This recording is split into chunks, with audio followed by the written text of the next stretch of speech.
Hey everyone. Okay, so right out of the gate, I did like the payoff of this chapter for the most part, as after a brief tussle, it's revealed that Natsuki was never actually under Club Dream's mind control. He was just playing the part until he found an opening to attack with help from Shin. And again, for the most part, this idea did work, especially the part about Natsuki using Shin's ESP on Club Jam to locate Mafuyu. And I appreciate how the chapter doesn't drag this out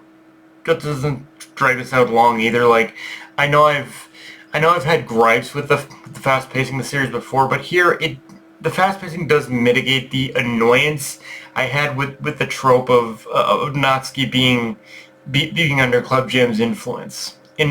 But in saying that, it also draws further attention to my criticism of why do it at all. Like, it's one of those things where I get the overall logistics and idea of the plan, but it feels even more now than ever that the mind control was a little bit unnecessary. Like, I know he said I know he said it kind of. I know it's kind of one of those things where he said he wasn't mind controlled, but why even pretend to be mind controlled to begin with? I think I get the idea of how this is supposed to work, but there was like a missing piece that wasn't connecting properly here, and I think I know what this was after seeing how, and I think I know what this was after seeing how the chapter ended, which is that, because in saying that, the chapter does end with Club Jam using his mind control on Amane in order to trick Amane into thinking Byodo, Shin, and Natsuki are his father. And I think this more than anything is the reason why Natsuki's brainwashing didn't work for me, because while I hated the idea to begin with, if you're gonna do it, go all out. Show Natsuki having to deal with some personal inner demons rather than having him fake it all for the sake of getting a hit on Club Jam. Which again, at bare minimum, I'm happy to see we are at least trying this out with Amane, because oh boy, is there a lot of personal demons to explore with this young man. And well, I would still like to see a more personal confrontation between father and son. This is probably the most efficient way in order to have Amane work past the hatred and resentment he has towards his father.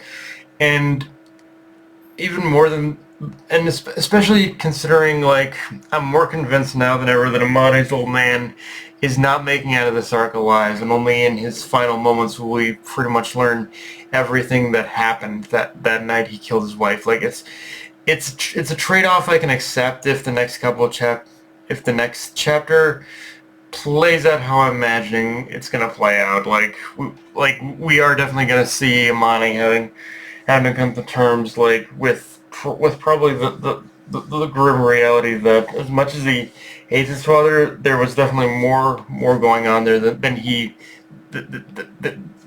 thought. It's just that hatred and anger kind of blocked out him from ever thinking clearly about it. With that said, as much as this is stuff I would have liked explored within the context of a potential mind-controlled Natsuki scenario, we also cut back to Mafuyu and now, where Mafuyu kind of explains his relationship with his brother, and given that it's Mafuyu telling this story, I wouldn't be shocked if there's a little bit of exaggeration going on here between the story he's telling and what's actually going on, but I like that for however much Mafuyu sees his brother as a pain in the ass, he acknowledges he's still always there for him. Kind of, again, acknowledging what we've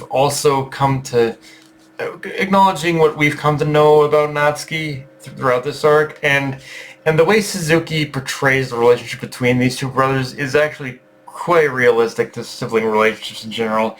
It's just that the circumstances surrounding that relationship are it's definitely a little within the fantastical. You could say that, like, even for a concept as grounded as assassination, like the whole circumstances surrounding, like, Natsuki and Mafuyu's like childhood and how they grew up, like, it looks grounded enough, but there is an aspect to it where it's like, yeah, this is pretty this is, it's like, it's a grounded sibling relationship taking place with a fantastical sort of backdrop kind of thing. And again, I really kind of like that dichotomy here. But yeah, guys, that's pretty much all I got for this review. If you enjoyed the video, like, comment, subscribe from One Blue Sky, and let's Crunchyroll, push the notification bell, hit the subscribe button, and just share it around, guys. Dark Knight, everyone, signing off. Later, everyone.